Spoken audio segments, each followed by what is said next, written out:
Hello, my dear students. A very good morning. So, students, today we will deal with chapter number 7 of your first flight book, and the name of the chapter is Glimpses of India. So, as the name indicates, Glimpses of India, it means some parts of India, those are specialized in something, has been discussed in this chapter, and this chapter is in 3 parts. So, at the top, you can easily see 3 different writers are there. Fine. And 3 parts are there, short parts of this chapter. Number 1, a baker from Goa. Baker from Goa, you will get to know what happens in the first part in this video lecture. In the second video lecture, we will discuss about second part, that is Coorg. It is pronounced as Coorg. So what is Coorg? Coorg is a place, a small district in South India. That also you'll get to know in the chapter. And the third and last one is tea from Assam. So tea from Assam, as the name indicates, this deals with East India, some part of East India, Assam, and the specialty is tea is produced there in a great amount. So this chapter is in 3 parts. So part by part we will study, as the name indicates, glimpses of India. Glimpses, the exact Hindi of this word is झलक. It means India के कुछ parts की speciality, कुछ India की एक झलक, यानी कि आपको कुछ ऐसे इंपॉर्टेंट बातें बताई जाएंगी जो हमारे इंडिया की रिच हेरिटेज का क्या है, सिंबल है. So without wasting time, let's start the first part, a baker from Goa. So slight idea you might be having from this name, a baker from Goa. Baker, a person who used to bake, bakery shop, like your patties and cake and all that, जो bakers shop होती है, ऐसे ही एक baker था गोवा का. तो उसकी क्या स्पेशलिटी थी और क्या इस चैप्टर में बताया जा रहा है, वो हम यहाँ पढ़ेंगे. And the name of the writer is Lucio Rodriguez. So this is, any Christian name, you can say that, or some, I don't know from which caste or tribe the writer belongs. So let's start the chapter. This is a pen portrait of a traditional Goan. Now see, what is this Goan? Goan village, it means a village of Goa. Baker who still has an important place in his society. So उस time के बारे में बताया जाता है जब गोवा के गांव में क्या होता था, बेकर्स की अपनी एक स्पेशलिटी होती थी. बेकर्स बहुत इम्पॉर्टेंट होते थे. अगर हम अपने हरियाणा के पार्ट्स की बात करें तो एक टाइम था जब हलवाई, जिसको बोलते हैं, गांव में 1-2 हलवाई होते थे और घर में गांव में किसी की भी शादी होती थी तो वही कुकिंग का काम करते थे, उन्हीं को बुलाया जाता था. सो ऐसे ही ये जो बेकर्स थे गोवा के विलेज के, ये काफ़ी इम्पोर्टेंट हुआ करते थे अपनी सोसाइटी के लिए और इनकी काफ़ी अच्छी पकड़ होती थी, बहुत ज़्यादा इनकी डिमांड होती थी. Now I am going to start the chapter. Are elders are often heard reminiscing nostalgically. Reminiscing होता है किसी चीज़ का याद करके थोड़ा सा दुखी होना. नॉस्टैल्जिया होता है जब हम पीछे की कोई बात याद करते हैं. तो कहते हैं हमारे जो एल्डर्स होते हैं ना, वो ज़्यादातर क्या करते थे, याद करते थे, बहुत दुखी होके पीछे की कुछ बातें याद करते थे. About those good old Portuguese days. कहते वो जो पुर्तगीज़ डेज़ थे, पुराने डेज़ थे, उनको वो बहुत नॉस्टैल्जिकली, बहुत उदास होकर याद करते थे. The Portuguese and their famous loaves of bread. अब देखो बेटा, हम ब्रेड के स्लाइसिस बोल देते हैं, लेकिन एग्जैक्ट इंग्लिश उसकी होती है लोव, यानी कि एक ब्रेड को हम लोव बोल सकते हैं. अब ब्रेड की भी बहुत सारी वेराइटीज़ होती हैं. आप नॉर्मल घर में जो ब्रेड यूज़ करते हो तो वाइट कलर की होती है. फिर आप ये आपका व्हीट ब्रेड यूज़ करते हो, जो ब्राउन ब्रेड्स जिनको बोला जाता है. फिर स्वीट ब्रेड्स होती हैं जो बर्गर वगैरह में हम यूज़ करते हैं, राउंड होती हैं. बड़ी ब्रेड्स होती हैं जो पिज़्ज़ाज़ में हम करते हैं. तो यहाँ पे हर तरीके की ब्रेड के बारे में बात किया जाएगा. तो कहते हैं वो फेमस लोव्स ऑफ ब्रेड के बारे में बात करते थे. Those eaters of loaves might have vanished but the makers are still there. और कहते हैं आजकल वो जो लोग ब्रेड को बहुत पसंद करते थे वो अब नहीं है, वो वैनिश हो चुके हैं, गायब हो चुके हैं, लेकिन मेकर्स अभी भी हैं, उनको बनाने वाले अभी भी हैं.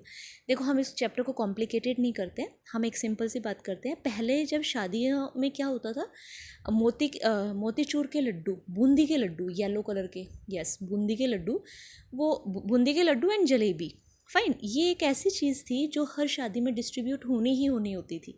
बट अब जैसे जैसे टाइम जो है चेंज होता जा रहा है, ये चीज़ें कम हो गई हैं या बहुत सारे ऐसे पार्ट्स हैं जहाँ ख़त्म ही हो गई हैं।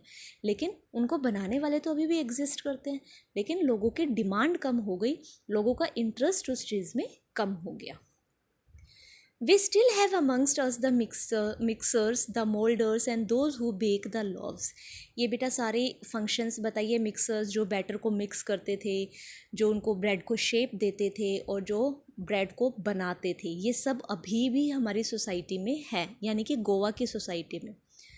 Those age old time tested furnaces still exist. और वो भट्टियाँ, वो फर्नेंसेस जो उस टाइम बहुत ज़्यादा पीक पे थी, बहुत अच्छी कमाई उनकी होती थी, बहुत ज़्यादा लोग डिमांड करते थे, वो अभी भी एग्जिस्ट करती हैं, बट उनकी प्रोडक्शन बहुत कम हो गई है। रीज़न क्या है कि अब लोगों ने उन चीज़ों को खाना बंद कर दिया है, लोगों का इंटरेस्ट कम हो गया। टाइम एंड अगेन हम अपना इंटरेस्ट चेंज कर लेते हैं। अब हमारे पास इतने सारे ऑप्शंस हैं, फास्ट फूड्स हैं, तो हमारा टेस्ट, हम कह सकते हैं कि कभी किसी चीज़ की साइड जाता है, कभी किसी चीज़ की साइड जाता है। तो अब उनका जो बिज़नेस है वो कम हो गया है, लोगों का इंटरेस्ट कम हो गया है। The fire in the furnace has not yet been extinguished. The third and jingle of the traditional baker's bamboo hurling his arrival in the morning can still be heard in some places. और कहते हैं आज के time में भी, अब बेटा ये जो ब्रेड बनाते थे ना, इनका देखो, ये हमारे थोड़ा पीछे की सोसाइटी के बारे में बता रहे हैं। तो ऐसे ब्रेड बनाते नहीं थे, उनको एक बास्केट में डाल के अपने सर पे रख के और गांव में बेचने के लिए भी जाया करते थे। और ये क्या करते थे, एक बैम्बू ट्री होता है, उसकी स्टिक काफ़ी मजबूत होती है, तो वो स्टिक लेते थे और उसको कुछ जिंगलिंग साउंड, यानी कि जैसे घुंघरू टाइप या कुछ उस पर बांध देते थे, और जैसे वो उसको ज़मीन पे पटकते थे तो वो आवाज़ करती थी, उसके घुंघरू आवाज़ करते थे, और उस आवाज़, वो जो आवाज़ था वो सिंबल था, लोगों को पता चलता था कि ब्रेड बेचने वाला गांव में आ चुका है। अगर आपको थोड़ा सा याद हो तो हर चीज़ की ना अपनी एक अलग साउंड होती है। जो बच्चे गांव में रहते हैं वो ज़्यादा अच्छे से इससे कनेक्ट हो सकते हैं।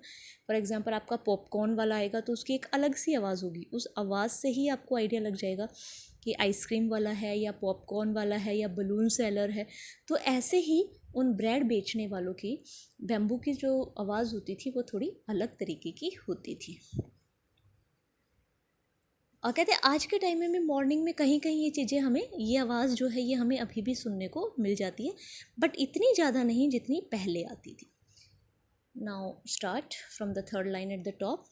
मे be the father is not alive but the son still carries on the family profession. कहते हो सकता है कि फादर अब ना अलाइव हो, लेकिन उसका बेटा, देखो अब ऐसा जर्नली ऐसा होता है बेटा कि अगर आपका फैमिली का कोई बिजनेस है तो हमारी जो नेक्स्ट जनरेशन है वो उसी में बैठती है।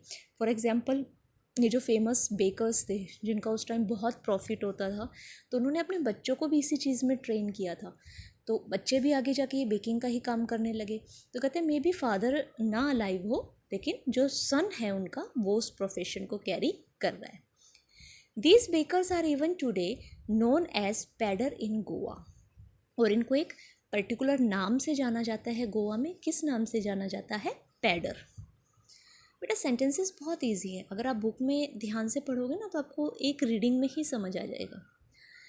During I childhood in Goa, writer कहते हैं कि हमारा जो चाइल्डहुड था गोवा में, the baker used to be our friend, companion and guide. जो बेकर्स होते थे वो हमारे फ्रेंड होते थे, हमारे कंपेनियन होते थे और हमारे गाइडर भी होते थे।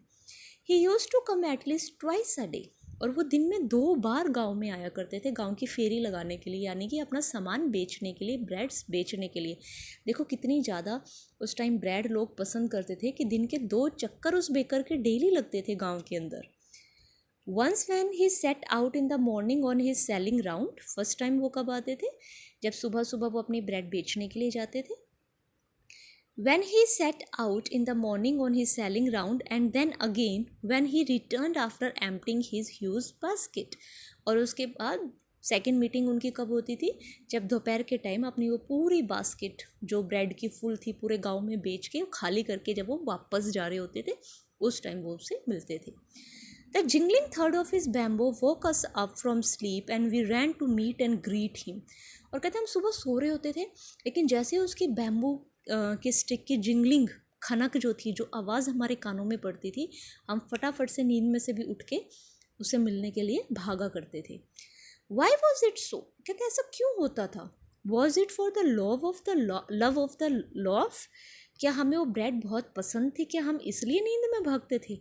नॉट एट ऑल, कहते नहीं नहीं, ऐसी बात नहीं है। द लॉव्स वर बॉट बाय सम पेस्किन्स और बेस्टिन। पेस्किन और बेस्टिन होता है घर में नौकर, कोई भी हेल्पर। ब्रेड तो हम उनसे भी मंगवा लेते थे। The maid servant of the house. What we longed for were those bread bangles which we choose carefully.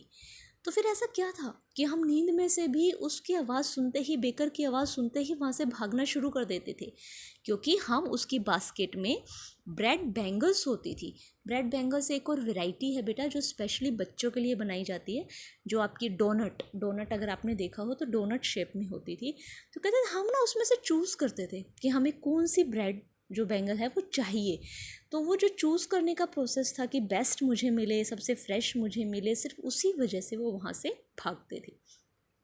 Sometimes it was sweet bread of special make, और कभी कभी तो स्वीट ब्रेड्स भी हमें मिलती थी। इन शॉर्ट हम कह सकते हैं बेटा, ये क्वेश्चन भी अराइज होता है कि वो जो बेकर्स थे वो bread sell, loaves of bread sell करते थे, और बच्चों के लिए वो ब्रेड बैंगल्स लेकर आते थे, जो बच्चों को बहुत ज़्यादा फैसिनेटिंग लगती थी, बहुत ज़्यादा इंटरेस्टिंग लगती थी। The baker made his musical entry on the scene with the Zhang Zhang sound of his specially made bamboo staff. अब बैम्बू की लकड़ी से जब वो जिंगलिंग साउंड, मैंने आपको बताया जैसे वो घुंघरू भान के, और वो जो स्पेशल म्यूज़िकल एंट्री क्यों? क्योंकि उसकी बैम्बू स्टिक से बहुत अच्छी आवाज़ आती थी। One hand spotted the basket on his head and the other banged the bamboo on the ground. अब आप उसके जेस्चर को समझो बेटा। एक उसने सर पे अपनी बास्केट रखी हुई है जिसको उसने पकड़ा हुआ है, और दूसरे हाथ से वो क्या करता है, उसको बैम्बू स्टिक को ज़मीन पे पटकता है जिससे आवाज़ आती है। He would greet the lady of the house, और वो सबसे पहले क्या करता, लेडी ऑफ द हाउस यानी कि मदर या जो भी चीफ लेडी थी घर की, उसको ग्रीट करता, और आगे क्या करता, with good morning, and then place his basket on the vertical bamboo, और उसके बाद वो अपनी बास्केट को उस बैम्बू स्टिक पे रखता। अगर आपको ये चीज़ समझ में नहीं आ रही है तो मैं आपको इसको सिंपल बताती हूँ। जैसे आपके पार्क वगैरह में पापड़ या भेलपूरी बेचने वाले आते हैं, तो वो क्या करते हैं, एक लंबी सी स्टिक होती है वर्टिकल, जिसको क्रॉस में लगा कर उसके ऊपर बास्केट रखते हैं, ज़मीन पे नहीं रखते। I hope you understand that. तो इस तरीके से अपनी उसी बैम्बू स्टिक के ऊपर वो अपनी बास्केट को रखते। We kids would be pushed aside with a mild rebuke and the loaves would be delivered to the servant. और जैसे बच्चों की आदत होती है, बच्चे उसकी टोकरी के आसपास लटकने की कोशिश करते, तो उनको थोड़ा सा रिब्यूक, हल्का सा डांट के उनको दूर किया जाता, और घर के सर्वेंट को ब्रेड दे दी जाती। But we would not give up. We would climb a bench or the parapet and peep into the basket. लेकिन कहते हैं हम भी हार नहीं मानते थे। हम क्या करते थे, किसी बेंच पे चढ़ के उन बास्केट के अंदर झांकने की कोशिश करते। पैरापेट होता है बरामदा, या उस पर खड़े होते, और हम उसकी बास्केट के अंदर किसी ना किसी तरीके से झांकते ज़रूर, देखते ज़रूर। I can still recall the typical fragrance of those loaves, और कहते जो खुशबू आती थी उन ब्रेड में से, वो मुझे आज भी याद है।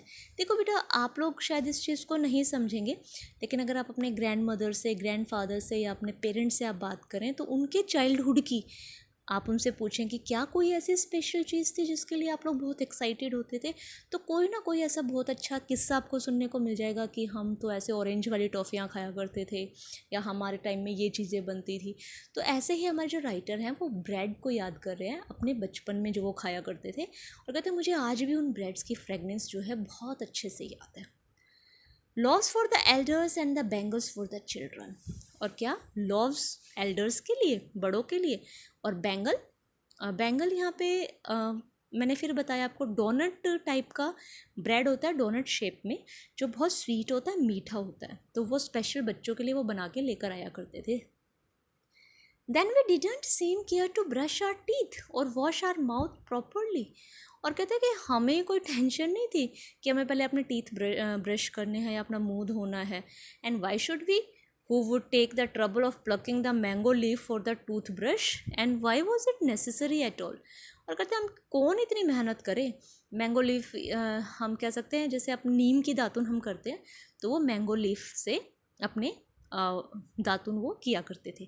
तो कौन इतनी मेहनत करे, मैंगो ट्री से लीफ उसकी डंडी उतारे और फिर उसको ब्रश करे। और कहते क्यों ज़रूरी है, the tiger never brushed his teeth, ये बहुत पुरानी कहावत है कि शेर भी तो अपने दांतों को ब्रश नहीं करता। Hot T could wash and clean up everything so nicely after all, ये बच्चों की अपनी फ़िलॉसफी है।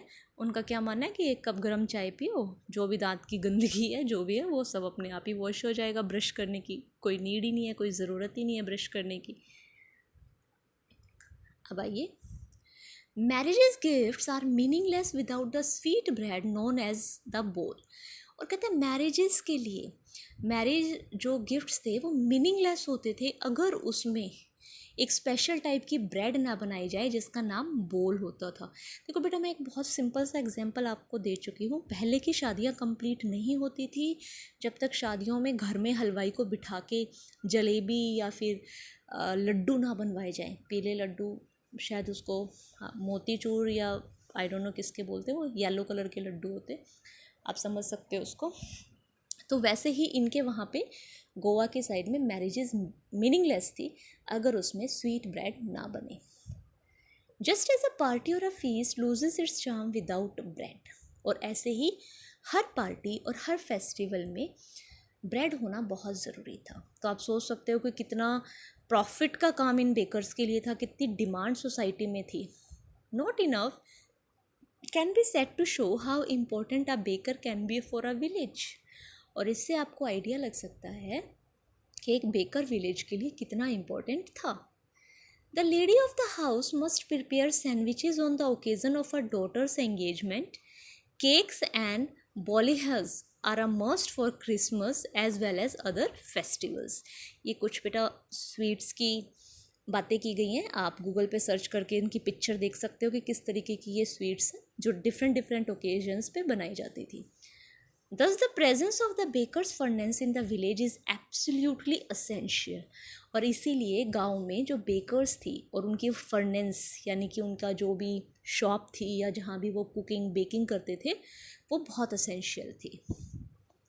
द बेकर और bread seller of those days had a peculiar dress known as the kabai. अब यहाँ भी एक क्वेश्चन अराइज होता है, आप ध्यान से सुनना इस पैराग्राफ को। अब वो जो थे ना, उनकी एक पर्टिकुलर ड्रेस थी बेकर्स की, जिसको उनके लैंग्वेज में, गोवा की लैंग्वेज में या जो भी लैंग्वेज वहाँ बोली जाती है वहाँ पे कबाई बोला जाता था उसे। अब ये होती कैसी थी वो सुनो। It was a single piece long frock, ये सिंगल पीस लॉन्ग फ्रॉक होती थी, fine, reaching down to the knees, जो घुटने से नीचे तक आती थी। In our childhood, we saw bakers wearing a shirt and trouser which were shorter than full length one and longer than half pants। और कहते हैं कि हमने अपने बचपन में बेकर्स को इस तरीके के कपड़े पहने हुए देखे थे, ना तो उसको कैप्री बोल सकते हैं ना उसको फुल पैंट बोल सकते हैं, यानी कि आपकी नी से थोड़ी सी ऊपर तक की उनकी लेंथ होती थी। Even today, anyone who wears a half pant which reaches just below the knees invites the comment that he is dressed like a pedder। और कहते हैं आज के टाइम में भी अगर कोई इस तरीके की ड्रेस पहन लेता है, इस तरीके की पैंट पहन लेता है जो नी से थोड़ी सी नीचे हो, तो उसको बोला जाता है कि तुमने एक पैडर, पैडर कौन, ब्रेड मेकर, उसकी तरह ड्रेसअप किया हुआ है। The baker usually collected his bills at the end of the month. आजकल ये सिस्टम ख़त्म हो गया बेटा, आप अपने पेरेंट्स से पूछे या ग्रैंड पेरेंट्स से पूछे तो पहले ऐसे ही होता था। आप किसी शॉप से कोई भी सामान लाते थे, आप पूरे महीने लेकर आते थे और लास्ट में उसकी पेमेंट करते थे। तो ऐसे ही ये अपने बिल लास्ट में कलेक्ट करते थे। Monthly accounts used to be recorded on some wall in pencil. और पहले ये पेन पेपर या मोबाइल का इतना सिस्टम नहीं था, तो वो क्या करते थे, दीवार पे रिकॉर्ड बनाते थे, पेंसिल से दीवार पे लिख लेते थे। Baking was indeed a profitable profession in the old days. और मैंने जैसे आपको बार बार बोला कि जो बेकिंग थी वो एक बहुत प्रॉफिट देने वाला प्रोफेशन हुआ करती थी। The baker and his family never starved. और बेकर और उसकी फैमिली कभी भी गरीबी, स्टार्व्ड भूखमरी होता है एग्जैक्टली, बट हम कह सकते हैं कि वो लॉस में कभी नहीं रहते थे। He, his family and his servants always looked happy and prosperous. अब भाई इतना अच्छा उनका बिजनेस है, इतनी डिमांड है उनकी चीज़ों की, तो ऑब्वियसली वो हैप्पी और प्रॉस्पेरस होंगे। देयर प्लम्प फिजिक्स, प्लम्प यानी कि मोटा, was an open testimony to this, और उनका निकला हुआ पेट भारी भरकम इस चीज़ का साफ सिंबल था कि भाई इनके पास खाने पीने की कोई कमी नहीं है. Even today any person with a jackfruit like physical appearance is easily compared to a baker. कहते हैं आज के टाइम में भी अगर कोई इंसान जैक फ्रूट होता है कटहल, अगर मोटा सा इस तरीके का जैक फ्रूट टाइप का दिखे तो उसको ईजिली कंपेयर किया जाता है कि ये तो बेकर जैसा लगता है. जैसे हम हलवाई, अपने यहाँ पे हलवाई का पेट जो है जर्नली निकला हुआ होता है, हेल्दी होता है, मोटा होता है, तो हम उसको ईजिली मेटाफर दे देते हैं, ईजिली उसको कंपेयर कर देते हैं. तो इसी तरीके से उन्होंने उसे कंपेयर किया. सो बेटा ये हमारा चैप्टर 7 का फर्स्ट पार्ट था, a baker from Goa. I hope you understand it.